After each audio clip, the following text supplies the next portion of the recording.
Hi everyone, this is LAR Games, and today I'm playing some more Genshin Impact. What am I going to do today? Well, it's something that I haven't been doing, um, even though it came out a while ago now. And that is Deyha's story quest. So, let's unlock it now. There we go. Now I can do her quest. Alright. Let's see what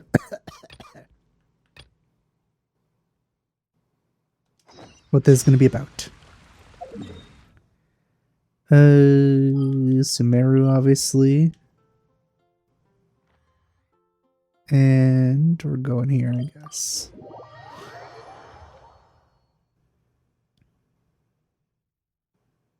You know, I feel like I'm missing out on a lot of important stuff that has been being shown off in the trailers. So one thing being that character that everyone was obsessed about, the Eremite character that's apparently racist. I'm not sure. But she has different dialogue for Lumine versus Ether. Because I haven't seen her in any of the actual, like, character quests or Archon quests, so I don't know where she's going to appear. And there's also that part in the version trailer where you see, like, time stopping. And I wonder if Deyha's quest is going to have anything to do with that, or it's just, like, a place that you find that I haven't explored.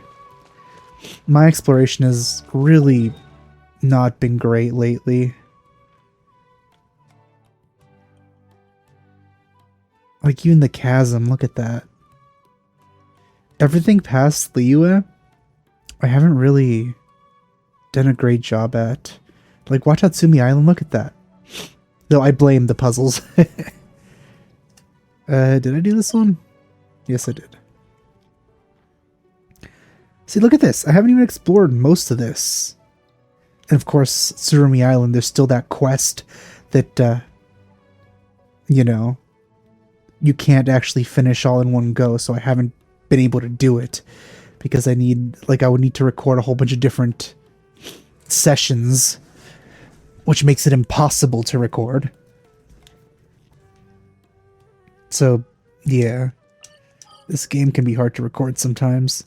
And it can be hard to complete for people who record. But yeah, let's meet with no one?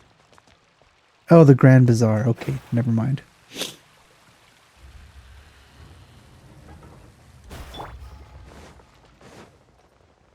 Ooh.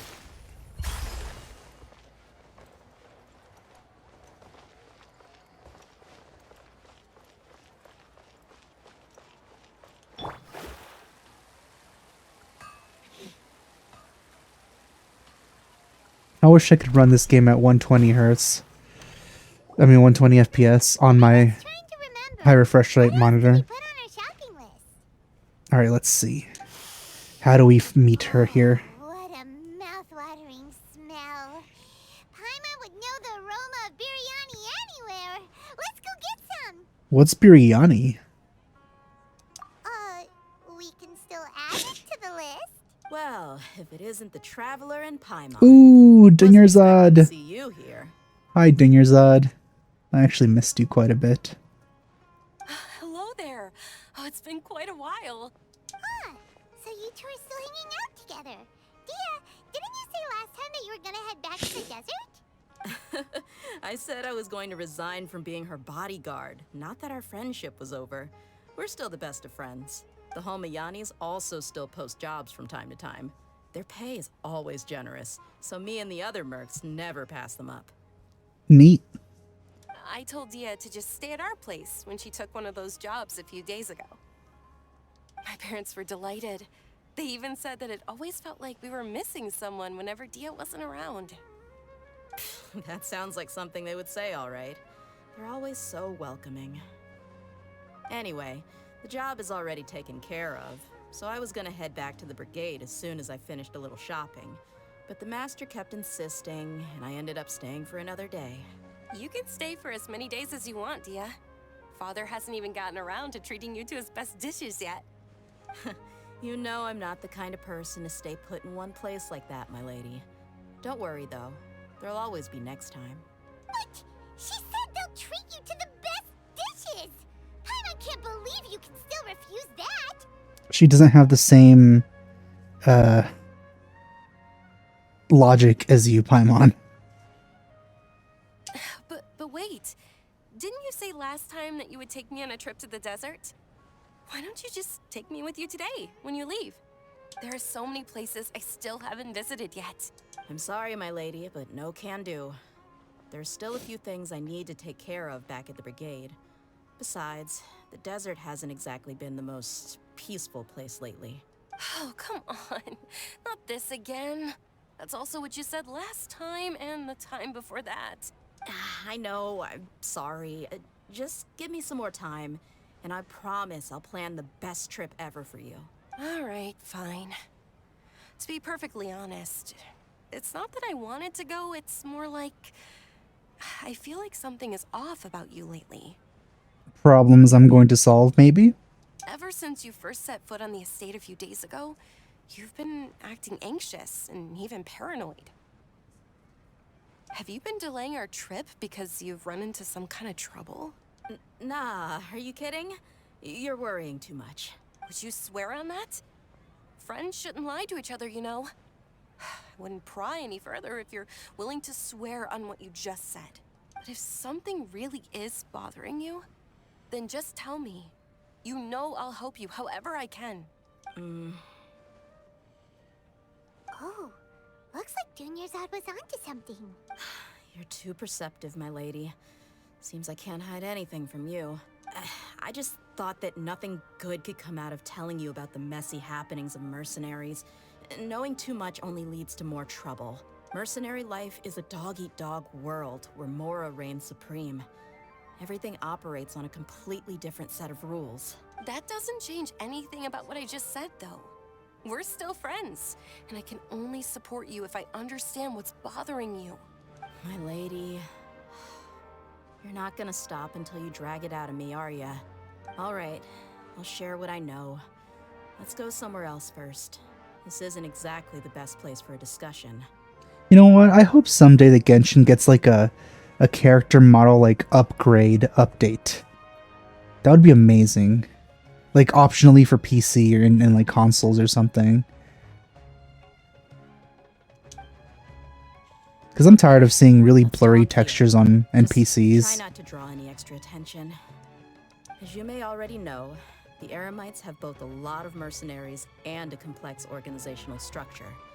Many mercs are no different than me, just going around looking for jobs to earn some Mora. And not just the textures, like, even if the textures on Dunyarzad were like super high res, they would still just be textures. They should also like actually add polygons to things that should be polygons. Like those like embroideries on her outfit. They shouldn't be completely flat. They should stick out. They should actually be physical objects. But, you know, considering how they make NPCs, they're just basically one whole, like, very low poly model with a texture slapped on.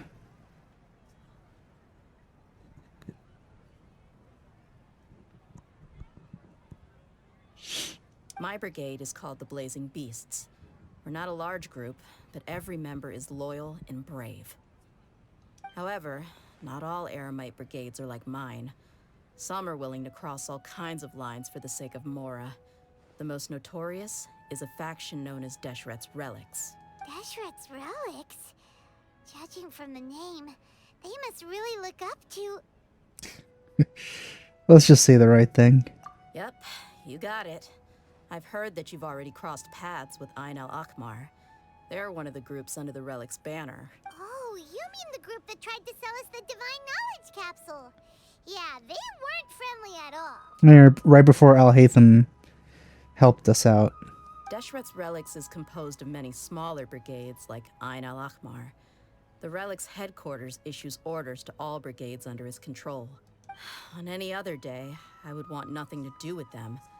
Unfortunately, though, the brigade that's stirring up trouble now is none other than Dekhan al-Ahmar. Dakan? I think it means beard or something. Believe me, it's a really stupid name. I found it insufferable for years. Anyway, the real issue is that Dekhan al-Ahmar is led by my father, Oh. Kusela. Oh. That's the problem. Say what now? I think I'm starting to understand your anxiety now. But what did they do? I won't go into details, my lady, but they've been involved in a lot of violent incidents. We're talking hundreds. Hundreds? Yep. The scenes tend to be quite gruesome, too. They strip the victims of all their valuables before murdering them. Oh. Not only have they targeted merchant caravans and ordinary citizens, but other mercenary brigades as well. That's beyond terrible. They won't even spare their own kind. I don't know how Deshret's relic sees it. All I do know is that Dekhan al-Ahmar has become more and more aggressive over the last few years. If I don't do something about them, then even my brigade or the people of Aru village could become their next target. I just wish I knew what's driven him to do this. Yeah.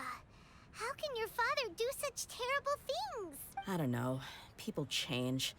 He's always been pretty pathetic. Oof. But at least in the past, there were still a few lines that he wouldn't cross. That's setting the bar pretty low. I mean, if he was even remotely decent, then why would I have to leave the brigade and cut all ties with him? He was loud and foolish, with no real sense of purpose. Instead of doing anything useful, he spent most of his time drinking and chasing after women. Not the most impressive of people, he seems. Of course, the other brigade members were just like him. Their ruckus would go on night after night. Sounds like a nightmare. What about your mother? Did she ever step in to stop them? I feel this might not have a good answer. Unfortunately, I never knew my mother. Yeah. I'm sorry, Deyha. I didn't know. It's all right, my lady. That's pretty common in mercenary circles. Didn't I mention that my father was chasing after women? Yeah. It was the result of one of those encounters with some random person. Yeah. He told me that he wasn't sure who my mother was. And in any case, she never came to see me. Then again, how? Did she, like, leave while pregnant? Then drop Deyha off after she had her and then leave again? It's not like... It's not like the dad was pregnant and then the mom left. That's the only way I could think of, like, him not knowing who the mother was. Like, she would have had to be pregnant there the whole time, or just a really weird situation where the mom just, like, dropped Deyha off and saying that he's the father. Or not even saying anything, just leaving her. But then why would he take her in? That doesn't make much sense to me, to be honest. He'd say, "You'll be fine as long as you remember to stick with Dad." But even then, he left most of the parenting to the brigade. The one thing I do remember is that he used to tell me stories. But the problem was that he had terrible taste.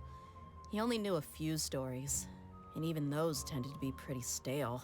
They were tales of desert warriors defeating dragons in the forest, or stories of mercenaries rescuing princesses from rebel armies. Sounds like your typical fairy tales. More or less, yeah. They were interesting maybe the first or second time around, but after about 20 repeats, they started to get a little dull. He seemed to think those stories were the best things ever, though. He was so into them that he'd call the whole brigade over and make them perform the whole thing as a play. Even the toys he gave me would all be story props. I'd get helmets, shields, and toy swords. It was only much later when I realized that the shows were more for him than they ever were for me. Wouldn't interesting guy. That's stretching it. Yeah, I've always found him pretty childish. That was something I could just shrug off. I had no reason to despise him. Until I grew up and learned the true face of Deshret's relics for myself. Looting, blackmail, violence, and fraud. They not only accepted such heinous acts, they would even openly boast about them. No one in the brigade was any kind of hero. Instead, my father and his cronies were more like the bad guys that needed to be taken down. Did they really think that as long as they didn't do any of that stuff right in front of me, I would never know? I think I can understand your feelings. The difference between perception and reality must have hit hard. Yeah, it makes you wonder how she found out. Yeah, but don't worry, my lady. It's all water under the bridge to me now. I had a huge argument with my father and left that place behind for good. I'm not investigating them due to any bitter feelings I still have towards my father. I just want to protect those that are close to me. Still doing this, huh? Why they suddenly started causing so much more trouble. Yep, that's my sentence. Yeah, I told the boys to gather as much information as they could. Most of the reports concern violent incidents, but there's also some talk of smuggling. I see. But isn't this investigation incredibly dangerous? It is, but every mercenary lives life on the edge. It's a lifestyle that I enjoy. That may be true, but it'll be impossible for those who care about you not to worry. Well, now you get why I didn't want to share any of this with you. What should we do? They both have valid concerns. Huh? But there's no need for you to get caught up in this mess, too. Don't worry, I'm the main character. Well, he's super tough, so if he went into the desert with you, then Paimon bets the problem would be solved in no time. I'm inclined to agree. I'd feel a lot more at ease if you took him along to help. You can count on me. I'll wait for news from you in the city until then. Please, stay safe. I'm honored that you care so much for me, my lady. All right, then let's get moving. Our first stop will be Caravan Rebot, where we can catch up a bit with my fellow mercs. As usual. It's usually where we meet.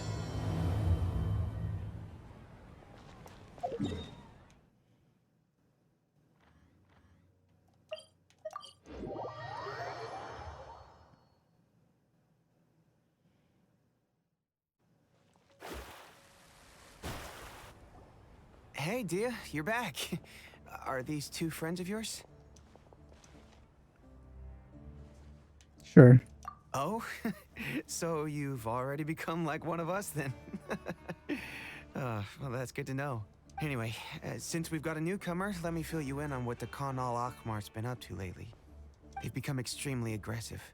Apparently, even their own now have become acceptable targets. They even attack other relics brigades, just the same as any other mercenary brigade. Even the most ferocious beasts still protect their own. It sounds like they've thrown that straight to the wind. That's right. Once they've collected enough loot off the other mercenaries, they sell it off to a different brigade, or turn to merchants on the black market.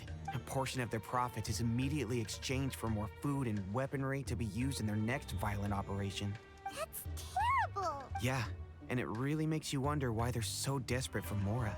A few days ago, Isham and I trailed them for a while, and even disguised ourselves as merchants to conduct trade with them.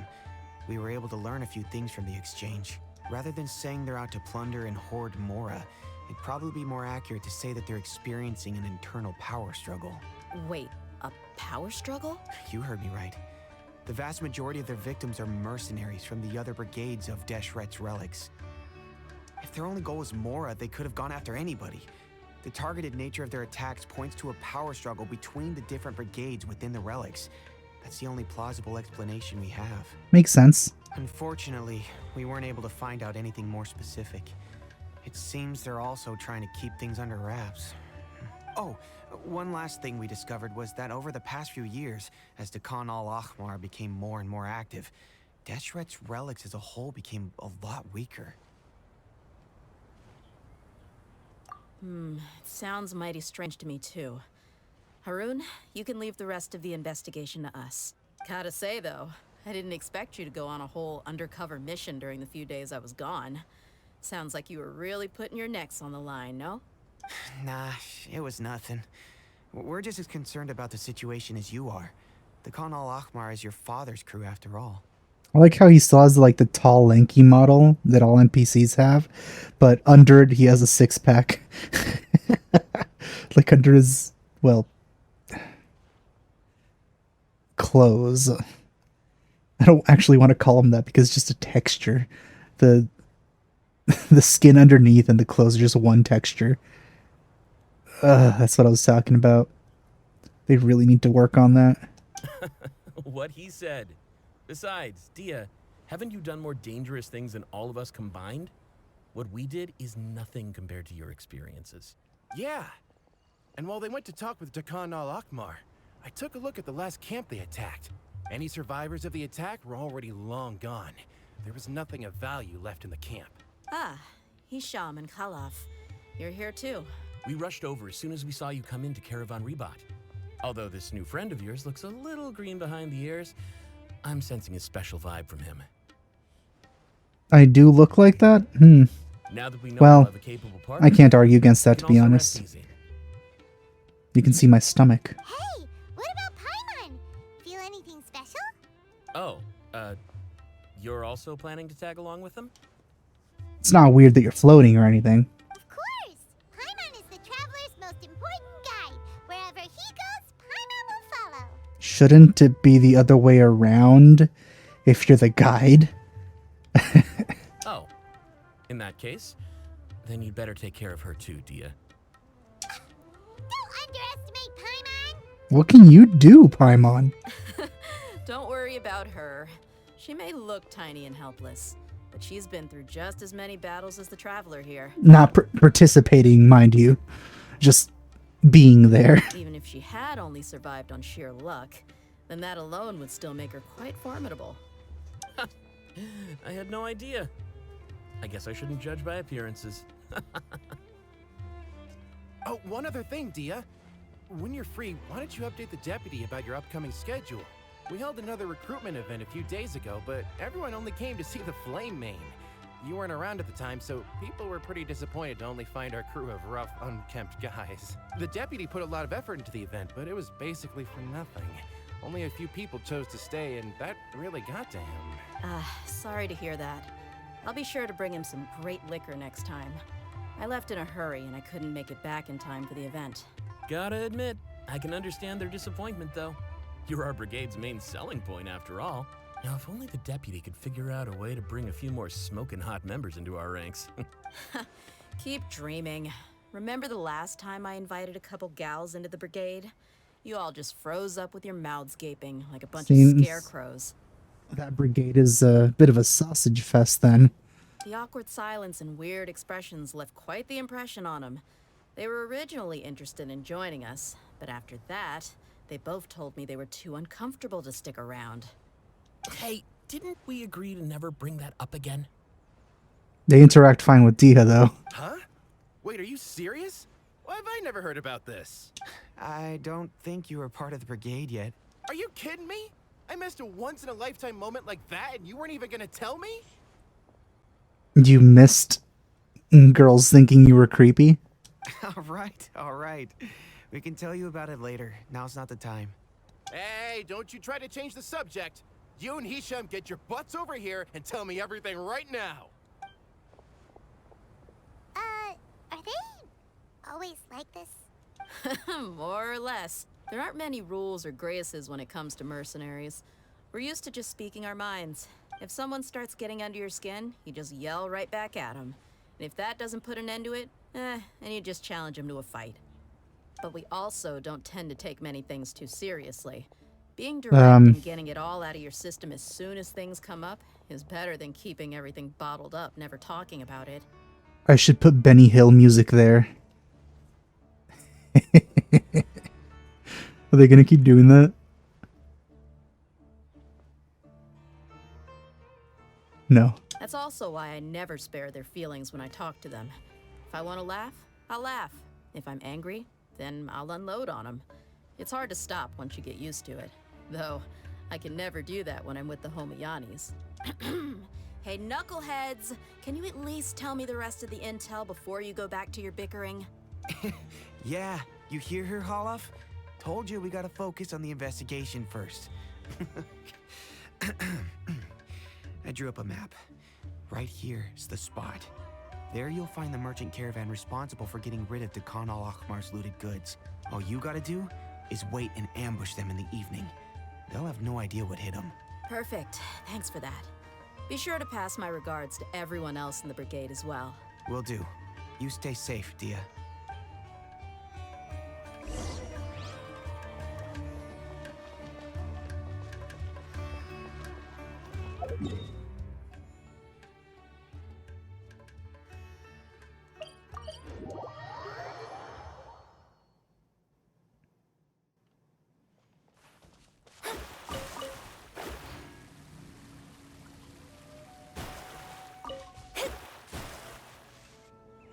This should be the place. Let's find a spot to hide and bide our time. It's gonna come down to a fight one way or another, so let's all be careful. No need to worry. He knows his way around a fight. I'm not worried about that. What I meant is that we probably shouldn't go too hard on the enemy. After all, we still need to get information out of them. Alright, I won't kill them like all the other people I kill all the time. Ooh, gotta love that.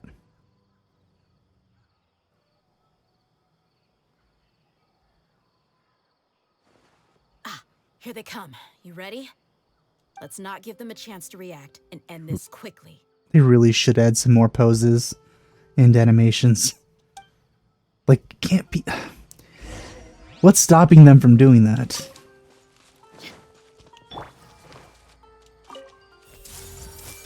Delve into destiny. Lucky today. Allow me. With all my strength. I'll be back. You won this one.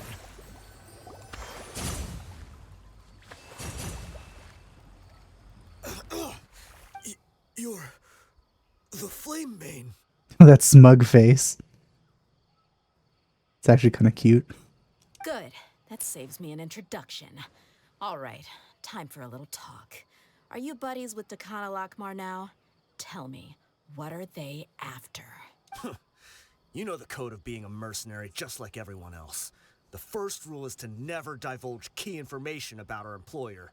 What makes you think I'd talk? That might have worked on an amateur, but I know you're just looking to protect your reputation. Think about it, though. What's your reputation worth if you won't have the other tools you need to succeed in this line of work? Tools like, I don't know, your limbs or eyes? You've got 5 seconds. You might want to think twice about how much your employer's information is worth to you. Whoa! She knows what she's doing. I'm not joking around. We can do this the easy way or the painful way. 2 seconds. I'll save you the trouble. Oh. Did he just kill himself? Are you crazy? He tried to bite off his own tongue. Quick, search the area for any first aid supplies. Well then. Ow. I mean, okay. Definitely didn't expect him to go that far. Thankfully, the wound wasn't too deep, and he just passed out from the pain. Oh, I'd hate to... Ugh, it's just an awful thought of biting your own tongue like that. Ugh. But why would he be so extreme? I just wanted to test his mettle. You can get a lot of mercenaries to talk just by threatening them. I didn't expect him to be willing to go through so much pain just to deny us some intel. Well, he's out cold for now. We could wait for him to wake up, but maybe it's not a good idea to interrogate him any further. What should we do? Yeah, don't worry about it. It'll be a waste of time to interrogate him again after that. He might just hurt himself again if we start asking. There are lots of goods around here. Let's search the area. Maybe we'll be able to find something. I'm really sorry.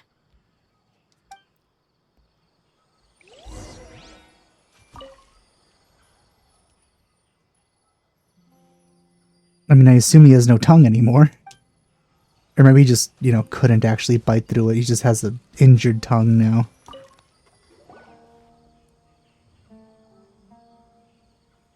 We found a piece of paper with a bunch of names on it. Maybe it's a record of something. Let me take a look. If this really is a merchant caravan, they should have a record of their transactions. Yep. I see an entry for Dakana Lakmar right here. Kusela, Idrisi, Bashar, and Takriti. Yep, those are names. All familiar names. Dakana Lakmar has been trading for a hefty supply of food, weapons, and medicine. It seems that in the past, they used to receive some canned knowledge as well. This caravan is just one link in their logistics chain. Once in the rainforest, the caravan will exchange the looted goods for Mora, and the funds will then be passed to a specific person. That person will then pack the caravan full of necessary goods, which will then be brought right back to Dakana Lakmar. Wait, why is there no Mora value recorded for the final transaction? No value? Because it hasn't happened yet. Yeah. Every transaction before the last one was marked with an exact amount of Mora, but the final one, where they paid for everything to be brought back to the desert, was simply marked as delivered. Never mind then. Perhaps. But they couldn't have known how much they would make off selling the loot. Do they not care about profit margins at all? Anyway, the next part's the records of the goods themselves. There are a lot of entries. Everything was probably sourced from the rainforest. Huh? What's wrong? Shahzaman Homayani? Homayani? You mean Dunyarzad's family? Could it just be another family with the same last name? Didn't expect that. I'd be surprised to find someone with the exact same first and last name. Oh. Shahzaman Homayani is Dunyarzad's father and the head of the Homayani family. Oh no. Just what the heck is going on here? I'm sorry, you're right. I'll consider what we found and not jump to conclusions just yet. But what this piece of paper confirms is that the Homayani family has been providing goods to Dakana Lakmar. What if the Homayanis have been kept in the dark and don't know they've been trading with Dakana Akhmar? That's a possibility, but if that was the case, why is this caravan specifically named Shahzaman as their person of contact? They could have just as easily bought goods such as food and medicine directly from Caravan Ribat or Port Ormos. Yeah, funding violence and looting. The brigade gets the goods, and he is paid the proceeds from the sale of the loot. But why would he do something like this? It's not like the Homayanis are in need of money. I honestly have no idea. But the mystery. I've been to their estate many times, and I've never noticed anything suspicious. The only potentially large expenditure I could think of Oh. treatment costs for Dunyarzad's Elazar. Maybe they borrowed a lot of Mora in the past, but that's still just a speculation. I don't think the master would stoop so low to make Mora. You're probably right. I know my lady's personality, and she wouldn't deliberately keep something like this from us. But what should we do now? All we found is just another mystery. If you ask me, we already have no choice but to confront her about this. I'm not worried. It's too early to make a verdict yet. I still have faith in the Homayanis. Well, yeah, same. I mean, mostly just Dunyarzad, but I'd hope that, I mean, I'd expect that she wouldn't know about this. Let's go find my lady again. We'll tell her everything and see if she's willing to lend us her support. If we're lucky, we can not only figure out the mystery of this paper, but also follow the trail of breadcrumbs to the people responsible at Dakana Lakmar. Deyha, are you sure this is the best decision? What if instead of getting the help we need, we just end up revealing everything we've discovered to the enemy? I've considered that possibility. But even still, I want to tell her what we found. I think I owe her that much. True friendship is built on trust. She showed genuine concern for me when we first brought up the topic.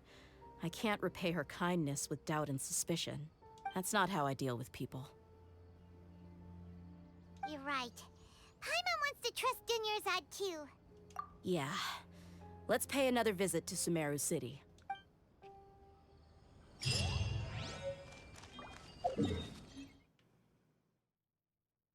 I just think it's impossible for Dunyarzad to be in on something bad.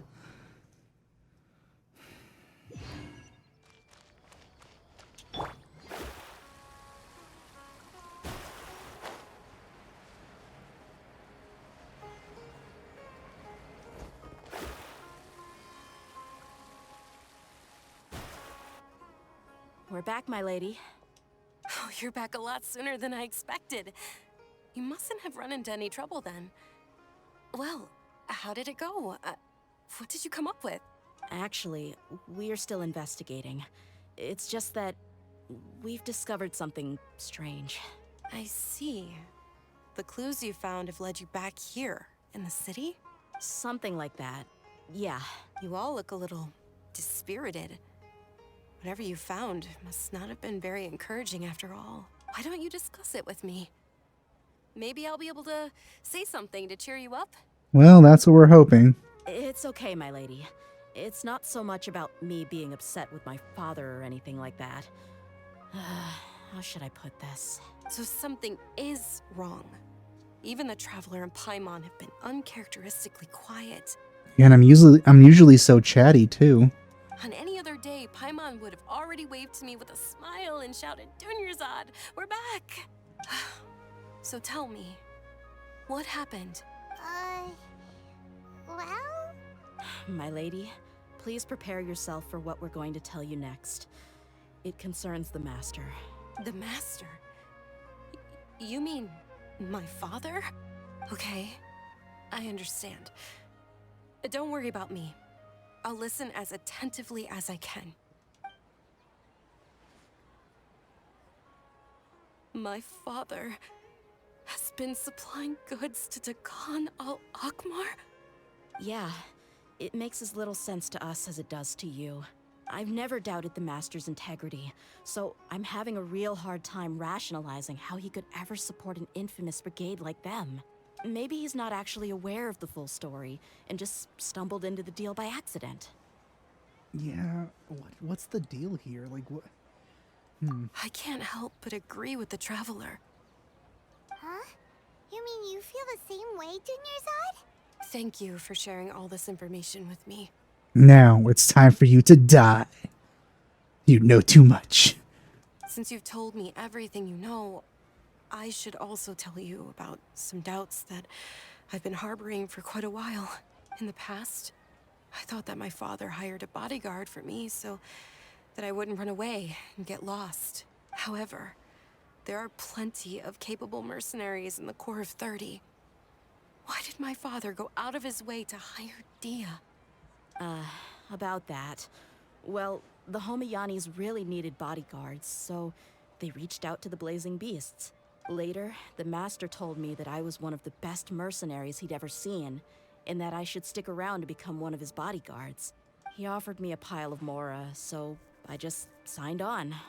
Well, but that didn't really answer my question. Just think about it. Why did my father specifically reach out to the Blazing Beasts? Maybe the Corps of 30 just didn't have anyone available, or maybe someone recommended us. I've never given it too much thought. I think I get what you're saying. You think none of this was a coincidence. Are they gonna both have pretty, like, bad dads, essentially? Precisely. At first glance, nothing seems strange or out of place. But there are many parts of the story that don't actually make any sense. If my father had always been in contact with Dakan al-Akmar, then it would make sense for him to bring Deyha into our house. You mean the goal all along was to get Deyha to be your bodyguard? No, that's too much of a stretch. I cut all ties with my father a long time ago. He has no control over my life anymore. But that still doesn't rule out the possibility that your father has still been trying to influence your life without you knowing. So, the Master was not likely an innocent victim in all of this? Sorry we put all of this on you so suddenly, Dunyarzad. It's okay, Paimon. I should actually be thanking you. Regardless of his reasons, if my father has truly been funding a violent group of mercenaries, then it's my duty to bring him back to reason. Dunyarzad, a group of mercenaries is by very definition violent. You're not gonna find peaceful mercenaries. But is that really the right thing to do? My father has committed many atrocities and deserves all the punishment that he has coming to him. I have zero sympathy for him. You may call me an ungrateful child, but my feelings will remain the same. However, The Homiyani family has treated me with nothing but generosity and kindness. If we decide to investigate this further, we could end up implicating the entire Homiyani family. I would be biting the hand that's fed me over all these years. Tia. It's all right, Dia. If anyone were to ask, you could always just say that I'm the one who instructed you to get to the bottom of this. You don't have to do that, my lady. I'm not conflicted because I'm afraid of taking responsibility. Besides, you're the one we should all be worried about right now. Hey, it's still too early to give up hope. What was that thing about friendship again? Right, yeah, trust. You said that yourself, Dia. Besides, there's no point on getting all riled up before we've confirmed all the facts. Thank you, everyone. That makes a lot of sense. I guess I should always remember the trust that I've placed in people. In which case, my lady, could you ask the master to come out and have a chat with us? Sure thing. I also hope he'll be able to give us a logical explanation. Let's meet at the usual place then. Let's see what what he says. Usual place? Ah, right. I assume the inside of the tree.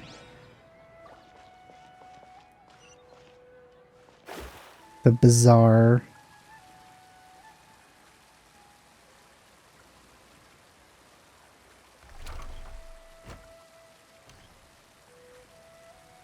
Oh. Oh, that usual place. Okay, that's what she meant. Yeah, that makes more sense.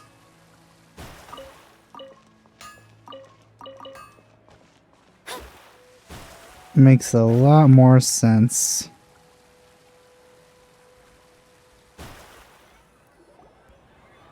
Thank you for coming, sir. Please allow me to introduce these two. This is the Traveler, and next to him is his travel companion, Paimon. Don't be modest. She's emergency food. Ah, yes, my daughter has mentioned them from time to time. It's a privilege to finally meet them in person. But we may skip all the pleasantries for now. What is the important matter you wish to discuss with me today? Well, we wanted to bring this transaction record to your attention. There's something on this record that we're all pretty curious about. So, that's what you found? Huh. Seems like I can't keep everything from you much longer. If you wouldn't mind, we'd like an explanation. Well, it's a long and difficult story. And to be perfectly honest, I'm not sure if I'm doing the right thing. What I do know, though, Deyha, is that the truth will bring you no solace. If anything, it will likely cause you a great amount of anguish. Oh no. Wait, me? Yes, I understand perfectly why you came to see me. And I am touched by your collective commitment to do the right thing. But knowledge always comes at a price. And sometimes, as they say, ignorance is bliss. What could it possibly be? Your father, Kusela, and I both believed that. Of course, you have the right to seek and learn the truth, but I must warn you, the facts of this matter may reduce everything you've built for yourself into sand, blowing in the wind. Interesting. If you must proceed, then Kusela's heartfelt efforts will also fade into the wind like a fleeting mirage. So he might not be a horrible father? His heartfelt efforts? I'm sorry, sir, but I'm not sure I follow. I've made it this far in life without a single drop of my father's support. Maybe that's not true. I have my own ideals and ways of looking at the world, as well as people and causes that I've chosen to cherish and fight for. None of these things have anything to do with him. I came here today to support you as the head of the Homiyani family. No warning will change my stance on that. I understand. Then let me tell you a little story. Our family once needed to take a trip to the desert when Dunyarzad was just a baby. Along the way, we were attacked by bandits. They had superior numbers and quickly overpowered our bodyguards. When all seemed lost, a group of passerby Eremites lent us their support. Those Eremites were Kusela's brigade, Dekhan al-Ahmar. Hmm? Kusela's men told me that the attackers were Eremite mercenaries, just like themselves. I was shocked. Why would Dekhan al-Ahmar go so far to save us and not spare the fellow Eremites? Kusela was grinning and walked over to play with baby Dunyarzad.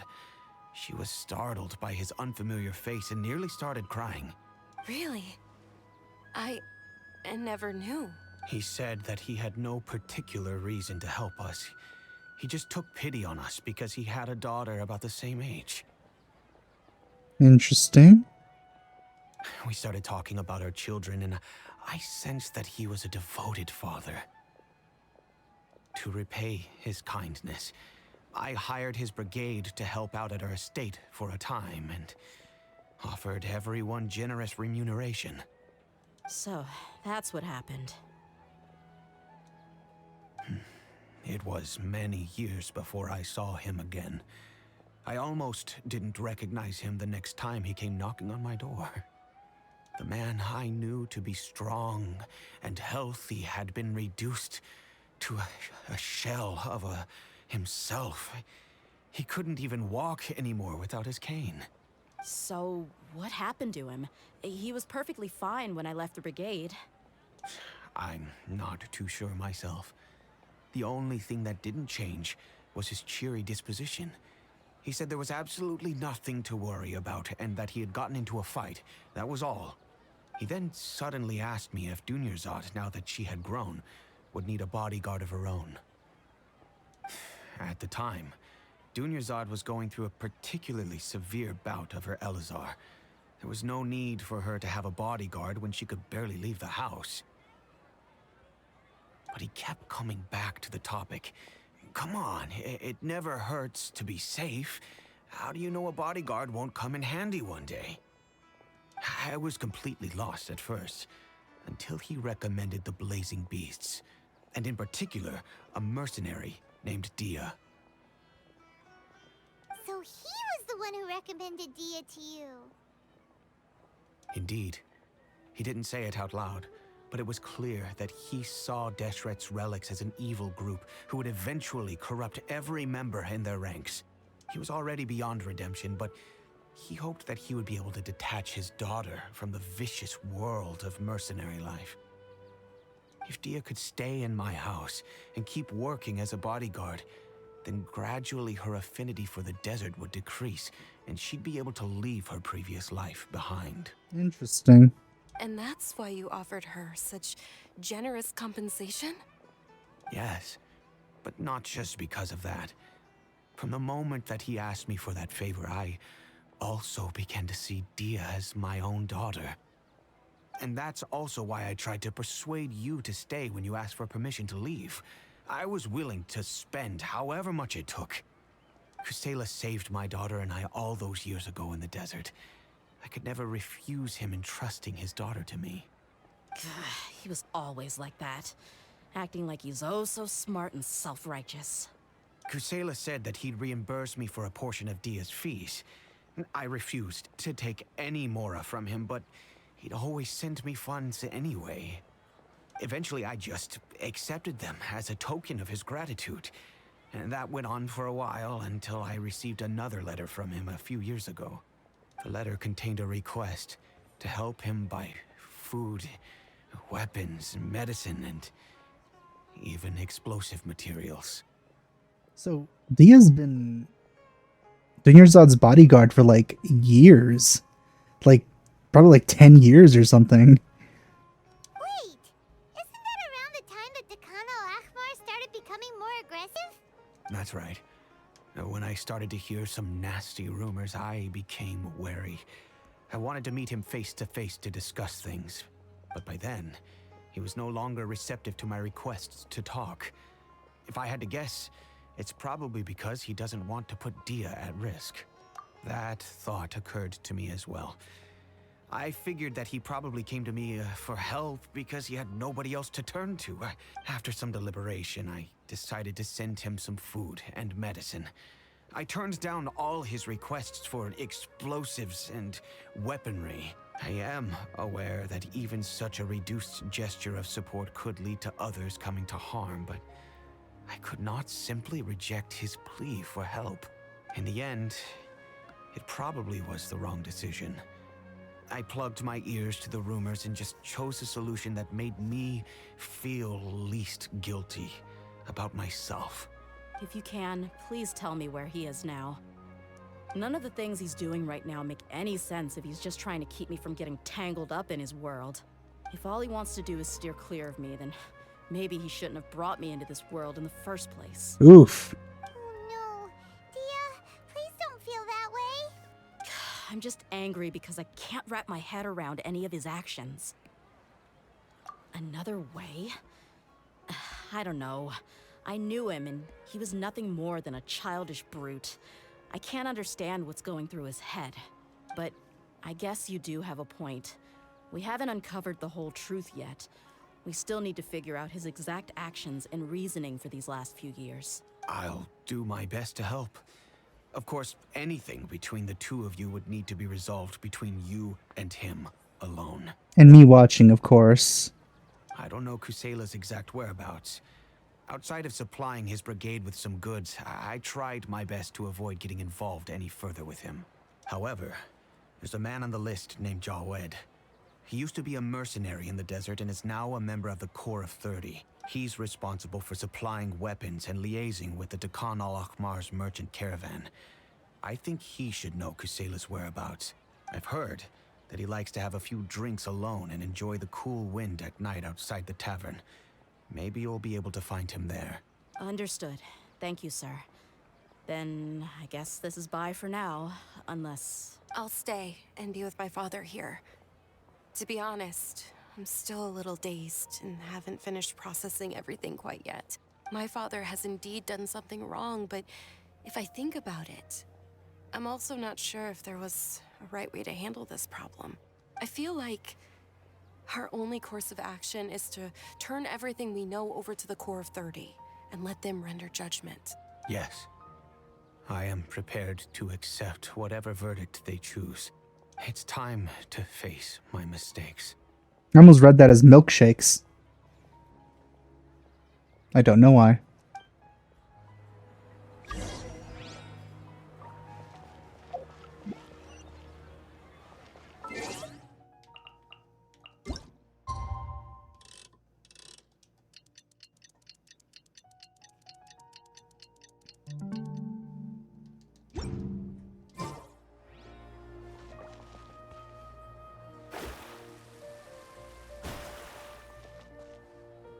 It's not night. It feels like night.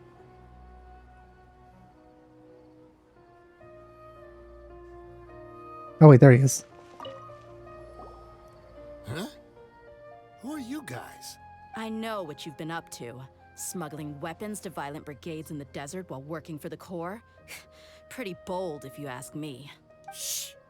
Keep your voice down. How do you know all that? Come with me. We should take this elsewhere. I'll be happy to talk things over once we're somewhere private. That mustache, though. This place should do. All right. Back to my question. How did you all know about me? Don't worry about that for now. You know what kind of punishment you'll face once we report you to the Corps, I assume. Wait. There's no need to jump the gun. Let's talk this out. What are your terms? So what's in it for you anyway, Mora? Well, I was a little tight on money at the time, and Kusela took good care of me in the past. I weighed it in my mind, and I couldn't find a reason to turn the opportunity down. I wouldn't only be helping my benefactor, but I could also make some quick Mora. Let me tell you how it is. We're investigating Dekhan al-Akhmar, and we're gonna put an end to their operations. If you provide some help for us, then we might just put in a good word later to reduce the terms of your punishment. I wonder what the cutscene is going to look like in this. Hey, why don't we discuss this a little first? Listen, I made quite a bit of Mora from my last run. You just give me a number, and I'm sure we can... Shut it. My patience is running out. You should know when a mercenary is after something other than money. All right, sheesh. But you gotta promise you'll put in some nice words for me later. They're always on the move. Here's the spot they were at the last time I made my delivery to the desert. Feel free to go have a look. I'm just telling you though, it's not on me if they're not there anymore. Sure. And then you can forget about any nice words from us. Hey, come on. Now you're just being unreasonable. Really? And how do I know you're not leading us straight into a trap? Don't forget, you're the one with no bargaining chips. All right, I get it. Why don't you go take a look, and if they're not there anymore, I'll try to figure out something else for y'all. Now that's more like it. Let's move. And as for you, try to stick around the city until we get back. You don't want us to call the folks from the Corps and have them drag you back to the city. We'll tell on you.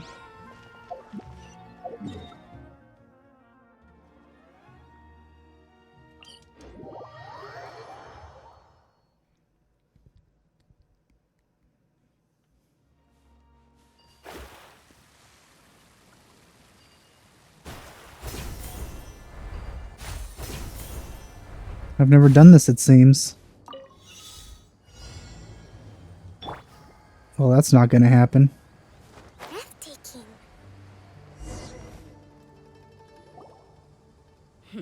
Seems like we're in luck. That should be their camp right up ahead. Let's go. We'll finally get to the bottom of this ourselves. I'm here to see Kusela. Tell him to get out here. Deyha, why are you here?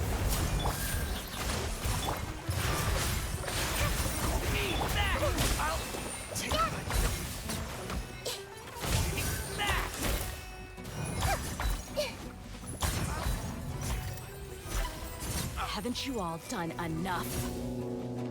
Oh, so are you also here to stop us? Stay out of this. It's got nothing to do with you.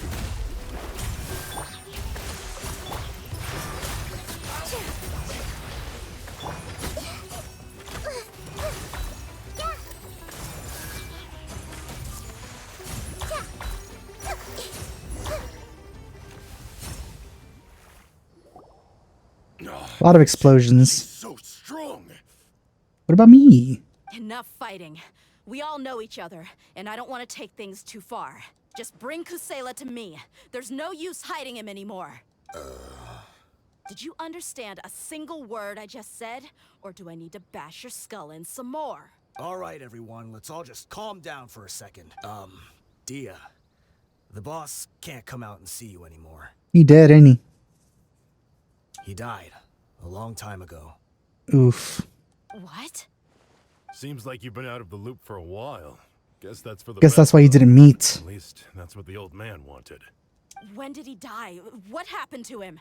A few years ago, Kusela broke up Dakan al-Ahmar and went to the Deshret's Relics headquarters by himself. So is that when you guys started acting up? We would prefer to call it taking revenge. Every last person in Deshret's Relics must pay in blood for what they did. Let me start from the beginning. Deyha, do you know how the head of the Relics maintained order internally? Overwhelming strength and unquestionable authority? Those were a part of it, yes. But just those on their own weren't enough. They had another tool at their disposal. They called it a person's record. Regardless of whether they joined by their own will or were coerced, every person in Deshret's Relics were forced to leave a record of themselves at headquarters. Whether it be their deepest sin, some unforgivable act, or their most immoral exploit, the record served both as a symbol of loyalty and the perfect material for blackmail. That's precisely it. Every one of us have a record. Me, Bashar, Tikriti, and all the boys who grew up with Deyha and ended up joining our ranks. But you, Deyha, you were never asked to provide a record, were you? I never even knew this was a requirement. You were probably the only person in all of Deshret's Relics who didn't know about it. Ever since you were born, Boss had been trying to shield you from this organization's sinister rules. Not only that, but he also banned all of us from committing any nefarious acts. He said he'd take care of the dues we had to pay regularly to headquarters. But in the end, he was just an ordinary person. What could he do? He was forced to go to headquarters again and again to account for missed dues and incomplete records. He'd come up with all kinds of excuses and get beaten up as a result. Well, this is not the direction I thought it would go. We all knew he was doing that for you. He wanted to get you out of this world, no matter what it took. And that's why he became a shell of himself and couldn't walk without a cane. Wait, but that doesn't make any sense. I didn't know about any of this, and I'd never seen him get injured or beaten. Because you were too young at the time. How would you ever tell between wounds from a beating and wounds from battle? When you left home after that final argument with him, he seemed to age by a decade overnight. Even his hair went gray. Oh, now I feel really bad. Oh, oh my god. So even the blazing beasts were... Yep. It was all his doing. Had he not arranged them to come to you, you probably would have been reduced to a pulp before you ever left the desert. A few years ago, Boss said he needed to make another trip to headquarters. He was already pretty weak then, and we all assumed he was going to get beaten again. I suggested that he hand the role of leadership over to me, but he said there was no longer any need, since the Khan al-Ahmar would soon be no more. His words made no sense to me, but that night, we heard that a massive fire tore through headquarters and razed everyone's records to ash. Everyone gained their freedom that night. Many members fled, not just from our ranks, but from the other brigades as well. But how could we leave with a clear conscience? All of us who knew exactly what had happened. The boss can't have just died for nothing. Those heartless jerks at headquarters took him from us. From that point on, the sole purpose of the Khan al-Ahmar became revenge. The big fire that Boss started was quite a blow to headquarters' strength. It's given us the opportunity to launch our attack. Even though we're outnumbered, we vowed to see our revenge through to the very end. There were people from headquarters who changed their names and went into hiding. Some fled to other brigades, and others escaped to the rainforest. But we won't let any of them escape our wrath. They'll all pay for what they've done. We've suffered plenty of losses as well. To keep going, we need an enormous amount of supplies, from food and medicine to weaponry and explosives. So, that's why they didn't really communicate with Dunyarzad's dad at all, but still, requested supplies. Because obviously, Dia's dad is dead, so they can't really meet anymore. All we can do is exchange our loot from Mora, and then use that to get supplies. We forged Boss's handwriting and sent out many letters to his former friends. Thankfully, many people were willing to come to our aid. We were also able to attract many mercenaries who shared our goal. We've endured unspeakable pain to win many impossible battles. Deshret's relics have become weaker and weaker, and now we finally have an opportunity to directly strike their headquarters. Paimon doesn't know what to say anymore. Yeah. We do know right from wrong, but we were sinners from the very beginning. We do not deserve the freedom that the boss won for us with his life. Boss always loved his old-fashioned hero stories. Those tales about sacrificing yourself to save the world. We used to always laugh at him for it. But in the end, he really went and lived those stories out himself. As for me, I never considered myself a hero. We're all the lowest of the low. We have no right to even imagine such an existence. But maybe those hero stories he liked foreshadowed everything that was to come. The spirit of the hero touched all those he had saved, and more people joined his cause. Maybe we were all just acting along with the play in the beginning. But as we acted the parts and recited the lines, we were drawn in. And now, we want to see the story through to the end. I'm sorry, Deyha. I know you always found us insufferable ever since you were young. Just think of this as a madman ranting.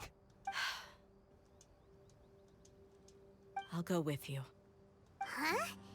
Deyha? You wanna go with them? I guess we're going to. I grew up with these guys, and I know they're not bad people. It's just that some situations get so bad that it's difficult to tell good from evil. All I know is that Deshret's relics must be destroyed. Furthermore, I want to go see the place for myself. I want to know if my father is still there. I doubt that. I know you don't want to get involved in this, so there's no need for you to tag along. I can do this on my own. You mean like his bones or something? Yeah, Paimon feels like we'd only regret it if we don't see this through to the end. Thank you. We'll be a lot stronger together with you. I bet Boss would lose his mind if he ever knew you'd join us at the very last moment like this. Considering all the losses and injuries we sustained, we can't afford to turn down someone as powerful as you. He can think whatever he wants. But the fact is, I owe him this much.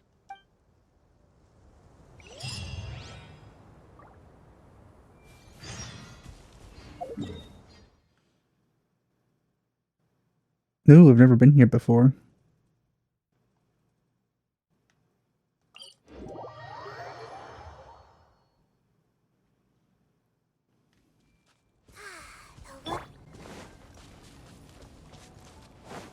Oh, I never did this because I didn't want to go into there.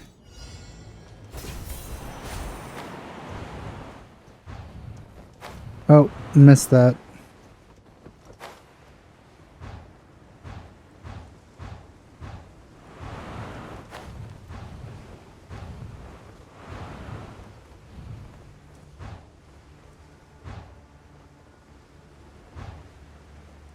Where am I going?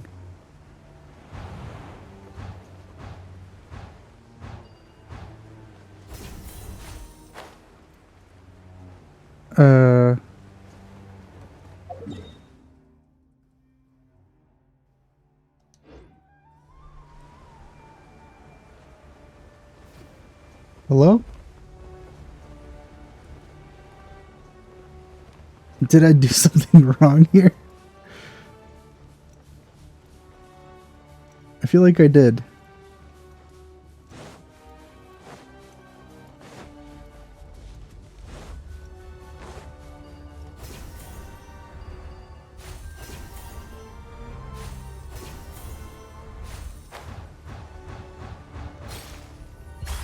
I guess not. Provisions are vital. That took me quite a bit away.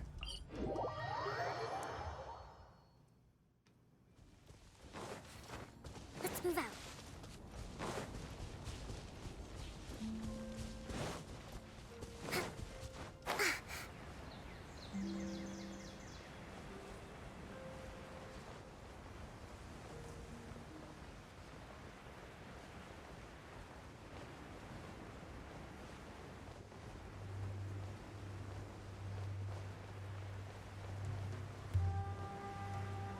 I wonder what these are made out of.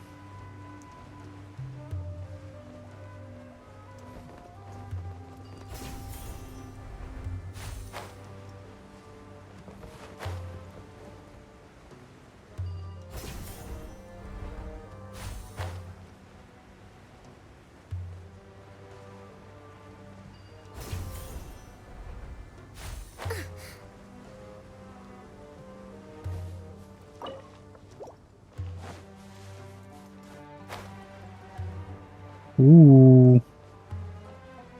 Oh, I think I've seen this from far away. Like, I've been at the very entrance, but I never went inside. But I guess that's not where we're going either, is it? Yeah, we're going up.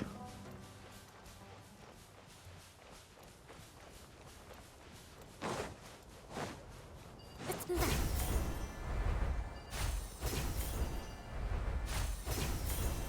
This the entrance? We sure didn't run into much trouble on the way here. Should be. I don't think they have enough manpower left to post guards and defend their perimeters.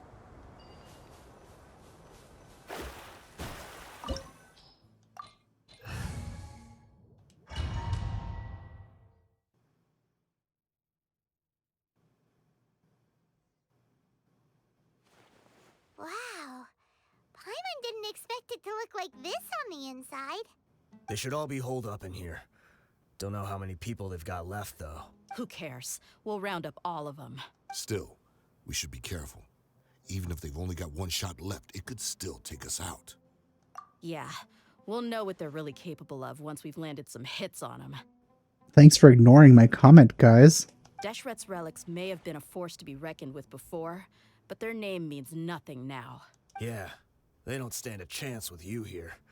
I'll take the lead. I've been here once before. What about me?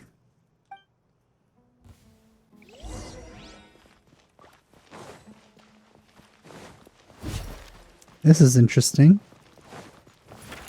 Well, time to die.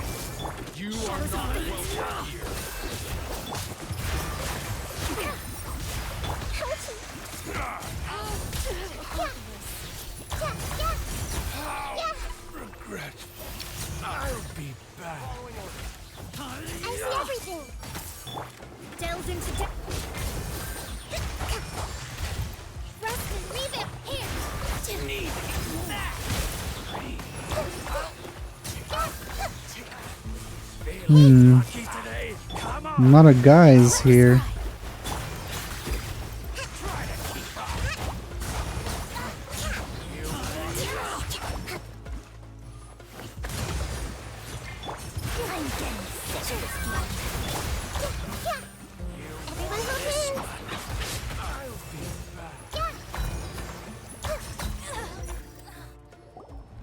This way, follow me. We're almost there. Brr.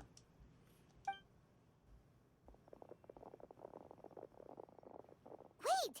They went charging ahead without checking for any traps!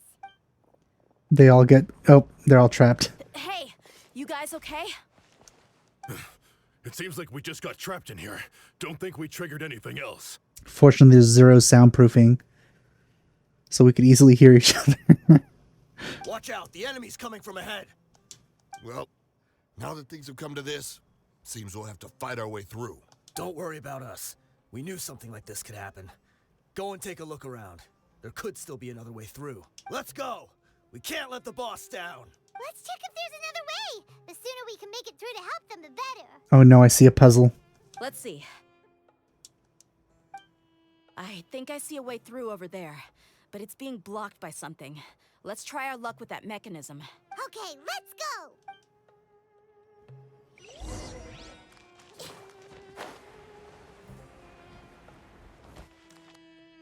Is there any treasure around here?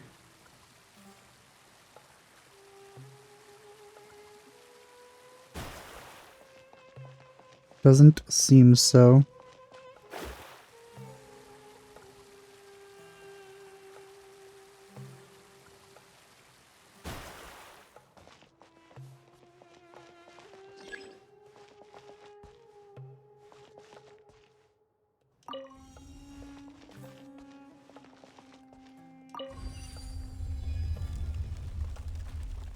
Not too bad.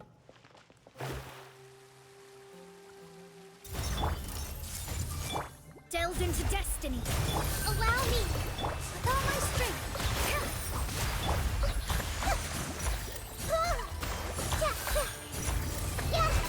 Hey.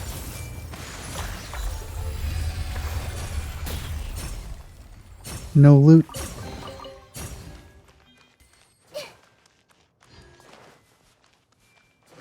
Another mechanism like the one before, but this one's being blocked off in the middle. We just need to adjust it a little.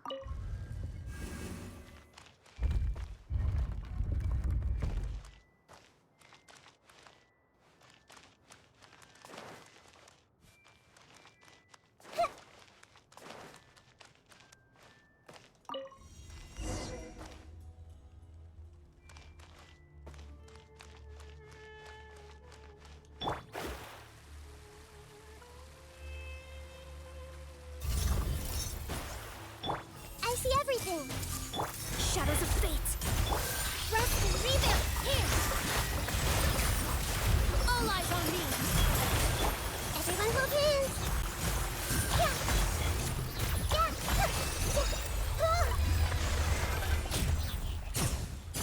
I wish it would drop loot.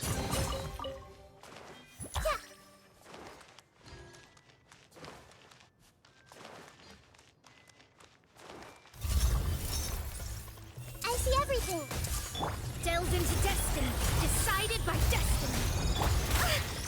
Ow. Uphill battle.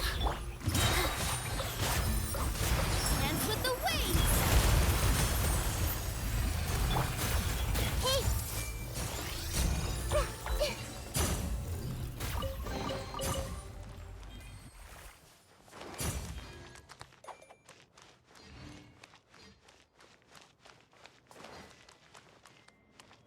More puzzles.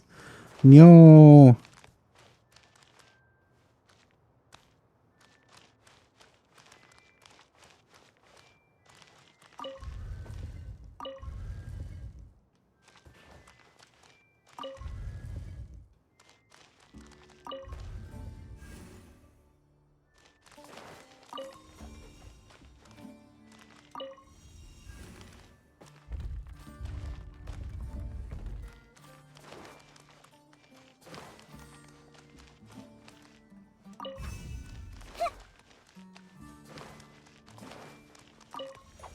That's not what I meant to do.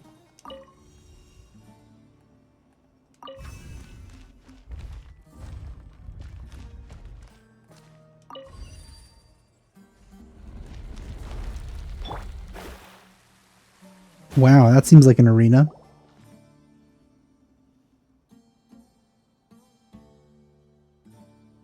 Wow. This is a cool looking place, I have to say. I wasn't expecting anyone to make it through from the other side. But as a desert dweller, Wow. I suppose we should be used to our folks defying all expectations. God, I wish I could hide the dialogue. So bad. That looks so good. Oh, why can't I hide the dialogue? There's no button for it.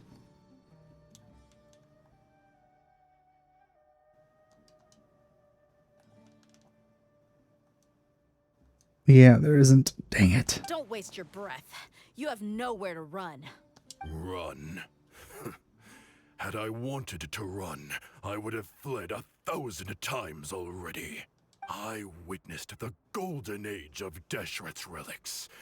Even if I could leave this place behind, all that awaits me now are endless days of humiliation and ruin.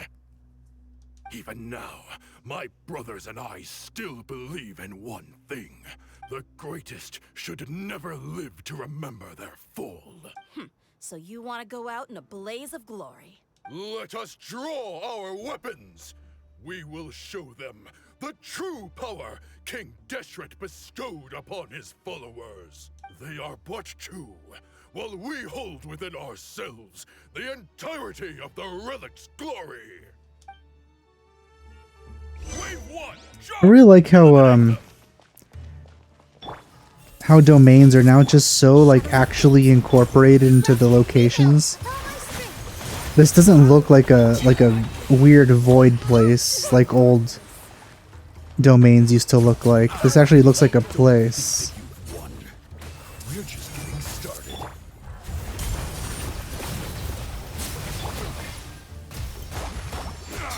Allow me. Position. King Deshret will not abandon any one of his followers. Ow. Written in the stars.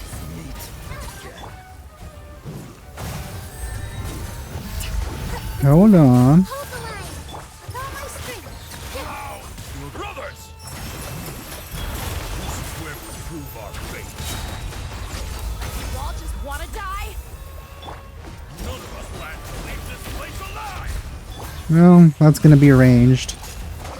Sand, your sacrifice is ready. Rebound. He embraces charm. Goodbye. But we'll meet. The golden slumber. The commander has finally fallen. But they're still coming at us. This place is like a gladiator's ring. They just keep coming no matter how many we beat. That's okay. Yes, keep fighting! There's no need to fear, and no need to back down! This is our last stand! When the next wave comes, try to draw away their attacks. I'm going to see if I can take out that high platform. Awkward.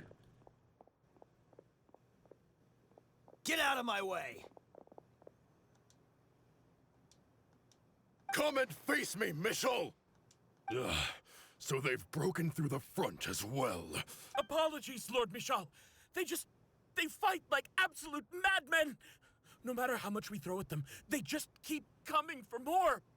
It's their fetish.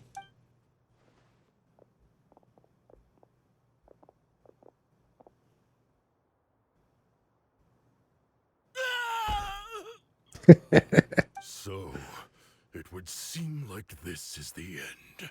Time to pay for everything you've done, Michel. You think I would give you that opportunity? I will be buried in the sand, alongside all the rest of our fading glory.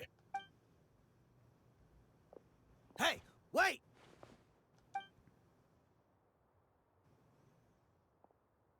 It's very bright. It really needs to put in like some like breathing sounds or something so it doesn't sound so awkward. Just footsteps. Too late. It's over. There's no more need to fight. But if you're still going to cling on to your so-called mercenary's pride, then I'll give you all a good beating as well. Why are there so many giants in this world? Hey, Deyha! I found the mechanism. I'll get you all back up here right away.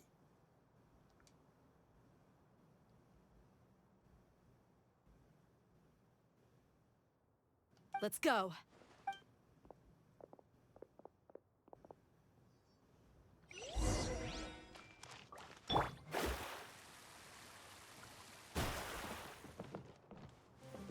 I wonder if we can fall down here. I'm not going to test it.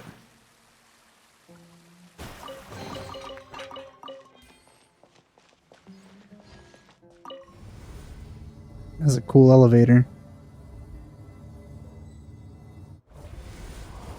Who are you filthy rats? And why are you always pestering us? You call yourself a member of the infamous Deshret's relics and you still can't even tell who's made it all the way to your headquarters? Who knows what intent a bunch of rats may have? We try to catch a couple, and you all just show up on the other side instead. How are we supposed to figure out what you're after? Hey, have you ever heard of a man by the name of Kusela? Why would I know?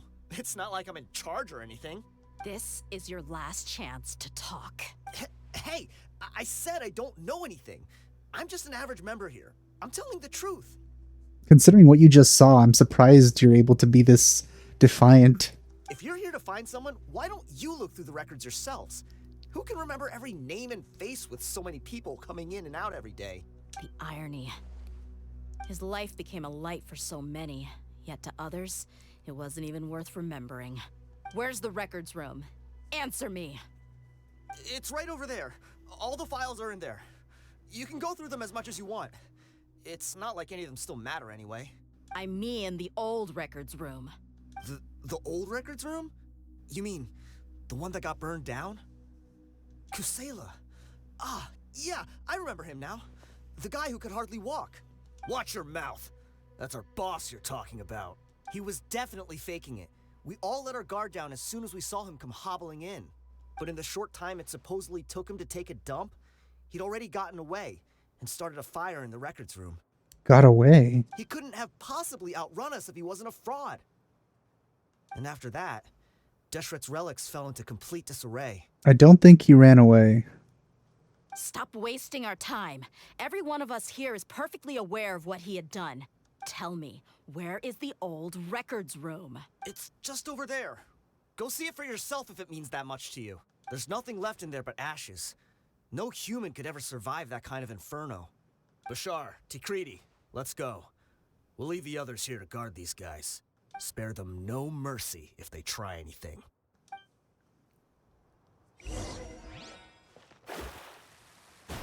Wait, let's see this.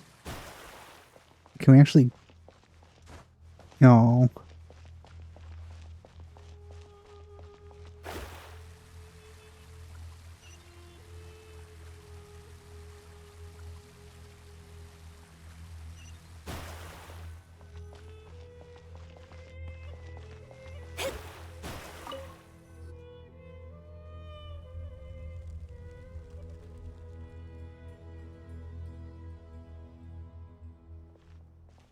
So, this was his final destination. How did he do it? Getting past all the guards with a limp and sneaking in here to start a fire? If he was nimble enough to do that, then he must have been able to get out of here after starting the fire, right? Deyha. I'm sorry. I know it's just wishful thinking. Let's look around. Maybe we can find something that's been left behind.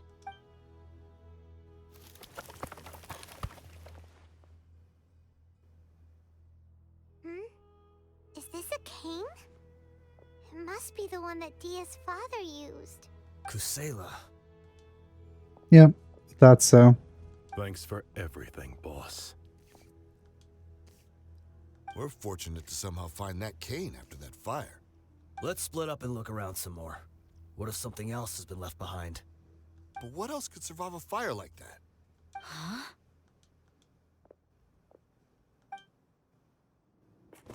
Oh, the cutscene.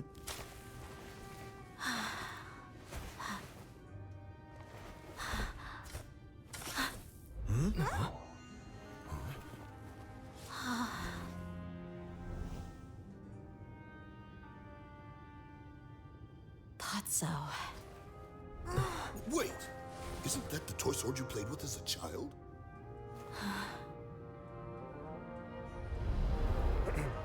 The dragon Aw. is no more, for Princess Deyha has She's slain it. adorable. Its head now hangs above the city gates. Her bravery has brought eternal peace and prosperity to us all.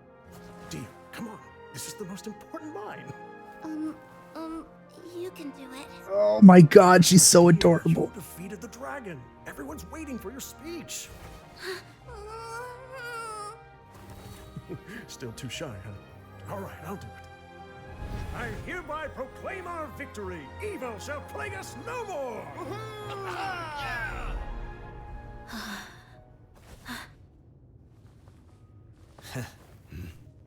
There's a lot of, like, grunting in this cutscene. I hereby proclaim our victory. Evil shall plague us no more, Dad. Why does her voice sound so different in this cutscene?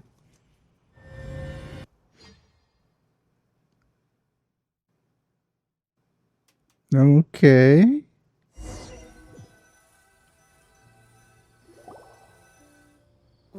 What's this? Don't you remember? You asked Paimon what she would do if she were to wake up tomorrow with loads of money. And Paimon said that she would get boatloads of tasty snacks. You looked super confused at the time, but said it was an adorable thing to say. These opportunities don't come by often. So today, Paimon's gonna treat you to a special crash course on Paimon's life philosophy. I guess Paimon gets an allowance, so technically it's still my money. Hey, this way you get something from the both of us for the price of one. Anyway, the point is that you should eat to your heart's content. You'll feel better for sure once you've gotten something in your tummy. Dunyarzad will also be here shortly. She's already heard that we're back. Aw, thanks, you two. Honestly, this is very unlike me. I just had a lot on my mind on our way back, so I didn't know what to say. My chest was filled with all kinds of intense emotions. They just shook me even more than all the feelings we've shared during our previous adventures.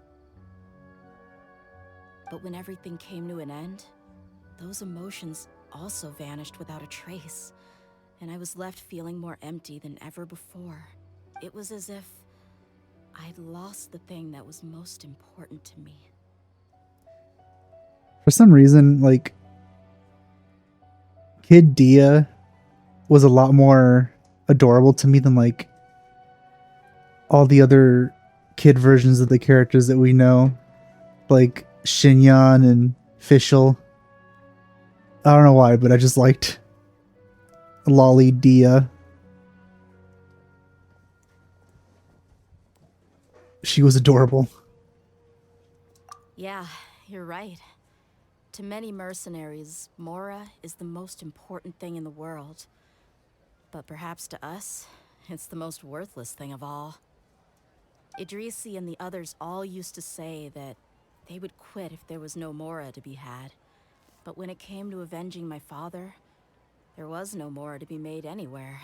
My reality shattered when I found out that the father who always told me hero stories was in fact a bad guy. But look at me now. Am I any different? Despite all my promises about never forgiving him and never trying to understand him, I still went to such lengths to find out the truth, and nearly even shed tears for his sake. We're hypocrites. All of us. Yeah, you're right. It's just a pity that we often only recognize our true feelings after it's already too late. You're back! Are all of you alright? Ah, there she is. Yeah. Many people from the Corps of 30 came over, and I just wrapped up everything with my dad. All I can do now is wait for their verdict. Huh? Dia, you're looking quite down again. Yeah, but for different reasons. Paimon will explain. A lot happened while we were gone. I'm sorry. I really should have controlled my emotions better. I just... You know, if I had actually seen an animation of her crying, I probably would have started crying too. It's all right, my lady. You were hurt by all of this as well. Truth be told, I'm starting to feel a little guilty watching you cry like this. Imagine if that jewelry on Dingerzad's neck was actual jewelry instead of just like a flat texture. How nice that would be. And also, you know, her clothes. They're just... She's basically... she's basically just naked with like paint on her. Dia, oh, your pain must be even worse. You shouldn't need to comfort me. Hey, don't worry about me. If anything, this whole thing has finally shown me the difference between illusion and reality. My father probably thought that people could settle into new lives as long as they moved to a new environment. That thought has even crossed my mind a few times. It's like saying, what's wrong with adapting to a new life? However, there was always something deep within my mind that refused to accept it. This impulse brought me great turmoil, and even made me feel ashamed for turning my back on your father's kindness. But now that I consider it again, it all makes sense.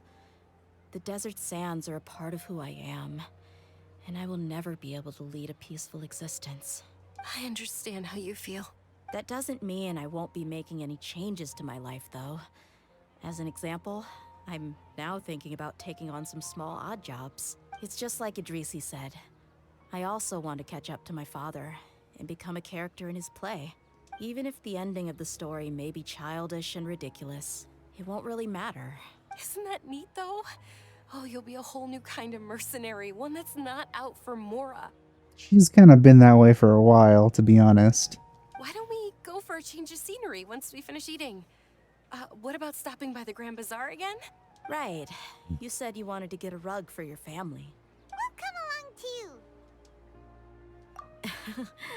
I can't thank you enough for taking care of me this entire time.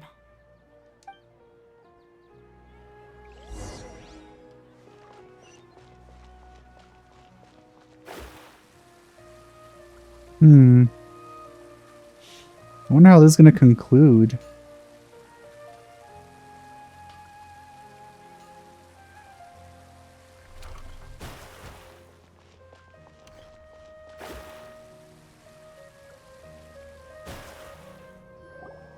Oh, this rug here is quite something. The craftsmanship is exquisite, and the fabric is also of high quality. Ah, here you are. Finally, I found you. Hey! Aren't you that mercenary who bit his tongue?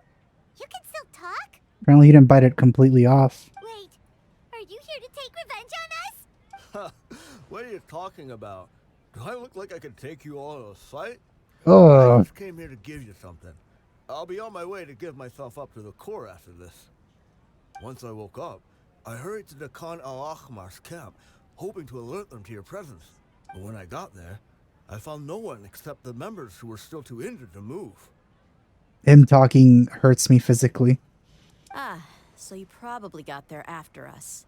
Yeah, They told me that they had exacted their revenge, and everyone had turned themselves in to the authorities. Even that last camp was not going to last for much longer. I had joined the cause to repay an old favor from Kusela. Now that everyone's already turned themselves in, I might as well do the same. One of the injured members gave this box to me, and told me that it contained some of the old man's last possessions. Everything left in the camp will get confiscated, so I figured I should get this to you before the Corps could get their hands on it. He talks pretty well for someone with an injured tongue. Not gonna lie. Thank you. No worries. We are all just living our own truths. There's no need to comment or judge anyone for it. So this box contains everything that Dia's father left behind. Huh. It feels lighter than expected.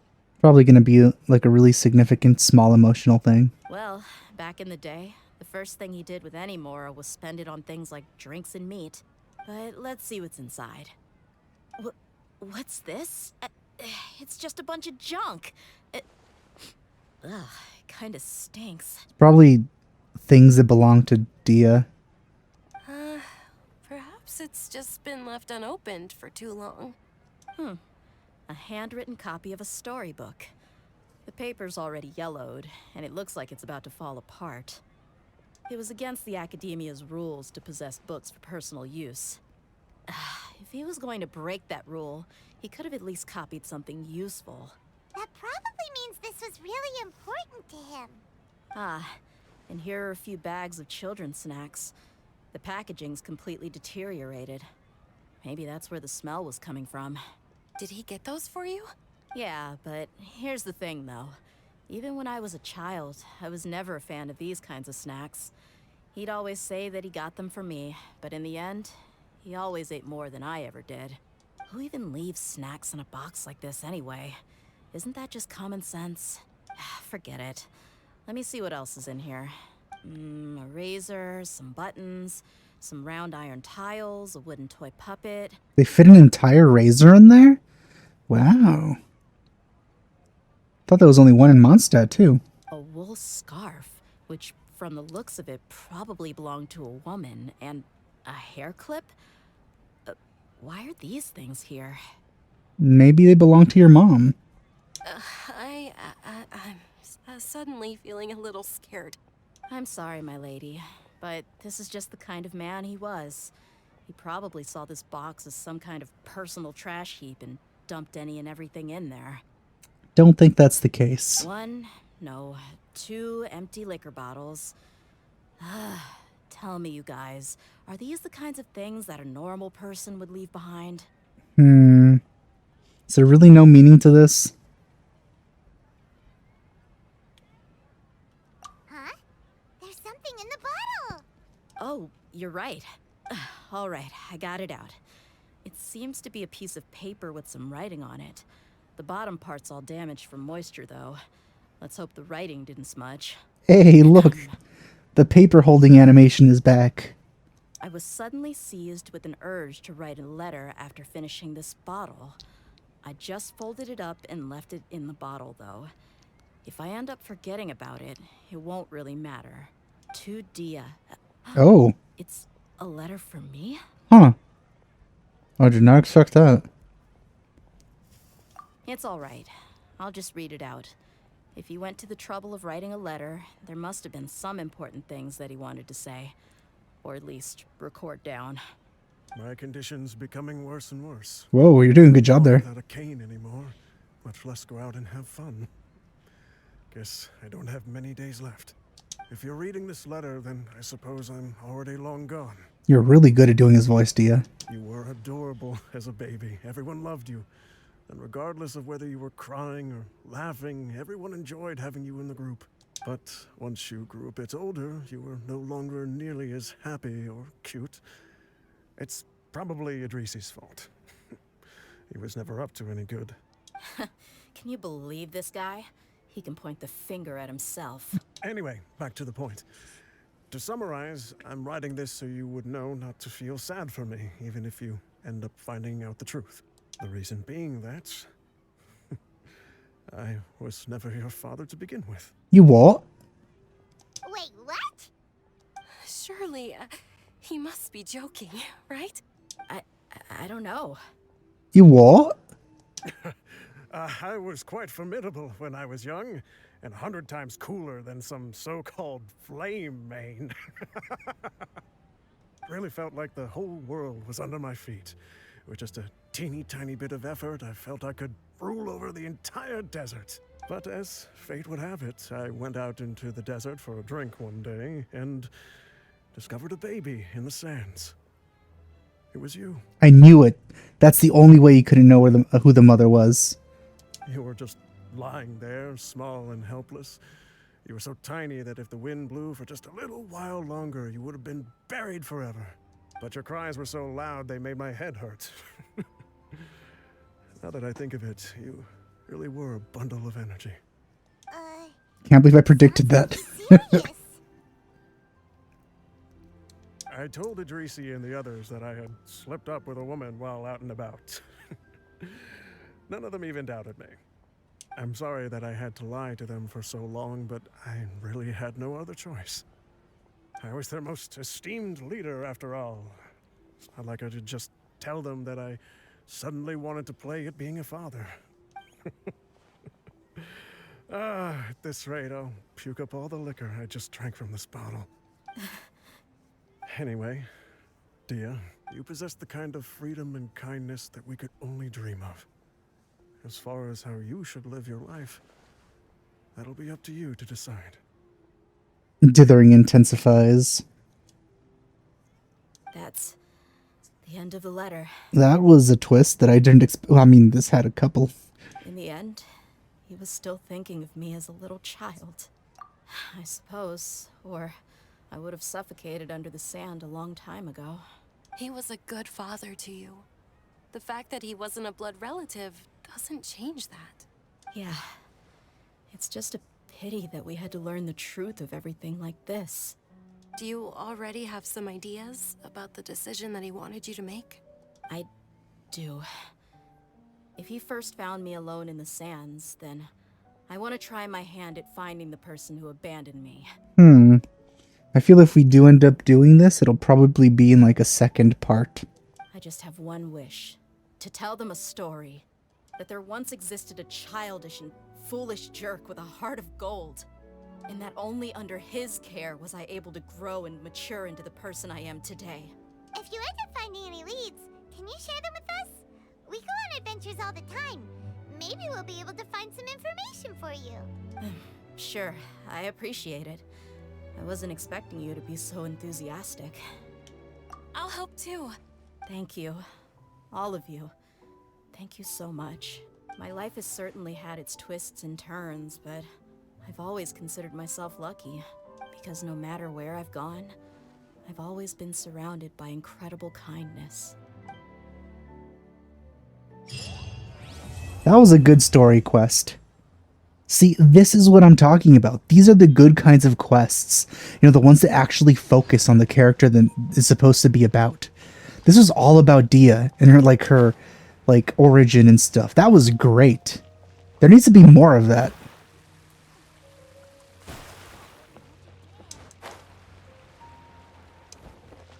I know Deyha a lot better now than I used to. And that's what I feel these character quests are supposed to be about. Unfortunately, not all of them do that. Some of them just completely do something else. Like, you know, Yae Miko's story quest or Yoimiya's. Where it's just completely about somebody else. And they're just, like, participating in it. But yeah, this is a great story quest. I like Deyha a lot more now.